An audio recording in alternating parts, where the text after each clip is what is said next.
I said in an earlier chapter that there were 4 cardinal virtues and 3 theological virtues. The 3 theological ones are faith, hope, and charity. Faith is going to be dealt with in the last 2 chapters. Charity was partly dealt with in chapter 7, but there I concentrated on that part of charity which is called forgiveness. I now want to add a little more. First, as to the meaning of the word. Charity now means simply what used to be called alms, that is, giving to the poor. Originally it had a much wider meaning. You can see how it got the modern sense. If a man has charity, giving to the poor is one of the most obvious things he does, and so people came to talk as if that were the whole of charity. In the same way, rhyme is the most obvious thing about poetry, and so people come to mean by poetry simply rhyme and nothing more. Charity means love in the Christian sense, but love in the Christian sense does not mean an emotion. It is a state not of the feelings but of the will, that state to the will which we have naturally about ourselves and must learn to have about other people. I pointed out in the chapter on forgiveness that our love for ourselves does not mean that we like ourselves. It means that we wish our own good. In the same way, Christian love, or charity for our neighbors, is quite a different thing from liking or affection. We like or are fond of some people and not of others. It is important to understand that this natural liking is neither a sin nor a virtue, any more than your likes and dislikes in food are a sin or a virtue.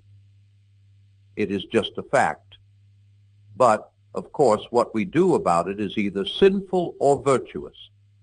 Natural liking or affection for people makes it easier to be charitable towards them.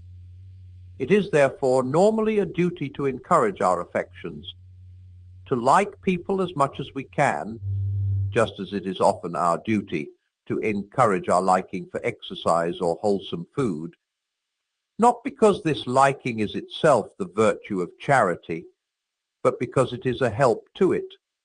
On the other hand, it is also necessary to keep a very sharp lookout, for fear our liking for some person makes us uncharitable, or even unfair to someone else.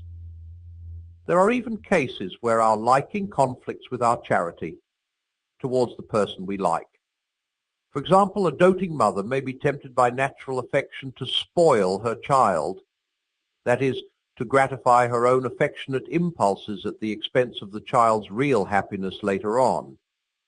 But though natural liking should normally be encouraged, it would be quite wrong to think that the way to become charitable is to sit trying to manufacture affectionate feelings. Some people are cold by temperament. That may be a misfortune for them, but it is no more a sin than having a bad digestion is a sin, and it does not cut them out from the chance or excuse them from the duty of learning charity. The rule for all of us is perfectly simple. Do not waste time bothering whether you tove your neighbor. Act as if you did. As soon as we do this, we find one of the great secrets. When you are behaving as if you loved someone, you will presently come to love him. If you injure someone you dislike, you will find yourself disliking him more. If you do him a good turn, you will find yourself disliking him less. There is indeed one exception. If you do him a good turn, not to please God and obey the law of charity, but to show him what a fine, forgiving chap you are, and to put him in your debt, and then sit down to wait for his gratitude, you will probably be disappointed. People are not fools. They have a very quick eye for anything like showing off or patronage. But whenever we do good to another self, just because it is a self made, like us, by God, and desiring its own happiness as we desire ours. We shall have learned to love it a little more, or at least to dislike it less.